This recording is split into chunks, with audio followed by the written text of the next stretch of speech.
What's up, everybody? Hope everyone's had a great Friday night so far.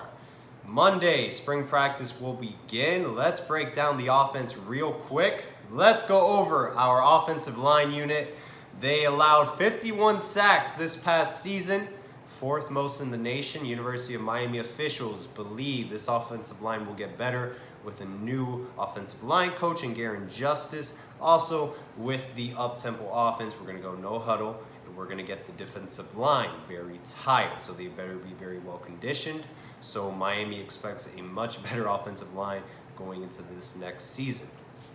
University of Miami officials believe Zion Nelson will be a lot better going into this season with a year of experience under his belt. They also stated Jalen Rivers could emerge for immediate playing time at right tackle if he does not win the job at left tackle as well. He was very highly praised from a lot of University of Miami fans going into leaving high school and going into this season. So I'm excited to see what he can do this spring. And we also have Campbell and Kyleon Herbert. Both have lacked consistency according to University of Miami officials. They also want to see another year under the Coach Feely weight training conditioning program to see if they get better. So that'll be interesting to see what they do, but they will be competing as well for the tackle position. So our overview of tackles real quick. We have Delonte Scaife, Zion Nelson, Jalen Rivers, and John Campbell. Adam Ergamal, all right, he will get a lot of reps this spring. He redshirted this past season, came late to the team. I believe he came in the fall. He will get a lot of playing time, so definitely look out for Adam Ergamal to compete at the tackle position.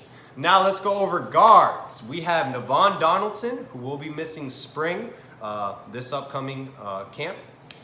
He's according to University of Miami officials, he's not in good shape. So that's what they're worried about. He needs to get in better shape. So he will not be participating this spring. We'll see how he does in the fall. I hope he has a great senior season, man. I really do. I'm pulling for the kid. Jakari Clark is expected to be the starter at right guard. He did start all 12 games this past season at right guard. He will also be backing up Corey Gaynor at center. Last but not least, Zelante Hillary, guys. I know he was Corey Gaynor's backup at center. He did not look good, basically, last season. So just putting out there, that's all Barry Jackson, the Miami Herald, wrote regarding that matter. And this information in general is coming from Barry Jackson of the Miami Herald, but I did not source that yet earlier on in my video. Okay, other name to look out for, Ousmane Traore. He will be competing for the guard position as well this spring. Do not underestimate him, okay? So he definitely will get a look at the guard position. Now, regarding quarterback play, guys, De'Ara King will be the clear-cut starter. I think this is great to work with the ones the entire spring, going into the fall, and then through week 1 through 3. Should be easy wins, no doubt about it. If we lose to any of those teams, that would be a mess. But going into East Lansing, I think we should be very prepared, and I'm glad we already have a named starter going into the spring.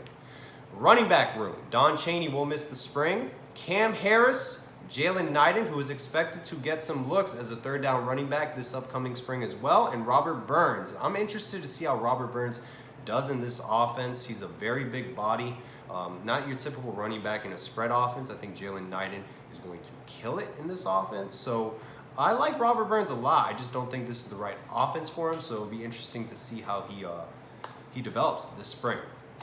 Now, our wide receiver group is very deep. It's just very young, a lot of inexperienced talent or unproven talent. Mike Harley returns with, I believe, 38 receptions. Then we have Mark Pope and D. Wiggins. University of Miami officials have high expectations for Mark Pope and D. Wiggins going into the season.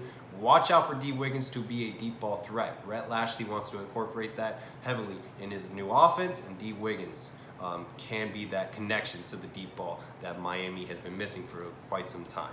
Also, Jeremiah Payton, University of Miami officials are raving about him, but Coach Stubblefield last season said he was not ready to play with older guys. He was very underdeveloped in that aspect. So be interesting to see what happens. New wide receivers coach, new offensive coordinator, new offensive philosophy, but the sky's the limit for Jeremiah Payton, according to University of Miami officials. Another name to look out for, Xavier Restrepo will get a lot of snaps this spring at the slot position.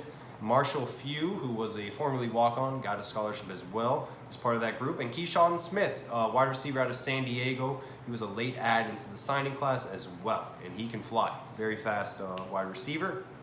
Last but not least, guys, our tight ends group. Brevin Jordan will not be participating this spring. He's still rehabbing from an injury. We are returning Will Mallory, Michael Irvin II, Larry Hodges as well. University of Miami officials say he has a lot of talent as well, but he needs to he was lacking a lot of focus this past season, which is something a lot of freshmen do have. You know, their first year in college football, you know, it's hard to focus, especially being in Miami. So they're hoping a redshirt year did Larry Hodges well, but they think he has a very talented skill set. And last but not least, guys, Dominic Mammarelli. University of Miami officials think he's a very advanced blocker for the age he is. You don't find that a lot in high school football. So he may get a lot of playing time this upcoming season. So that's your tight end group. That is your entire breakdown of the offense. I did miss out on Dazzleen Worsham in the wide receivers group. Coach Manny Diaz said he has a very advanced skill set as well. So another name to look out for. But we're pretty deep at wide receiver, tight end, running back group. When Don Chaney comes back, we're deep as well. And quarterback room as well, we're pretty deep. And offensive line, I think the depth is there. Now it's development. It's coaching. That's what comes into play regarding all of our talent going into the 2020 season. The talent has always been there. We've always had the athletes. We've always had the advanced skill set in the ACC. Probably Miami and Clemson, Florida State have the best athletes. Now it's all about the coaching, and I think we have a good coaching staff at hand offensively. Hope everyone has a great weekend. Go Kings.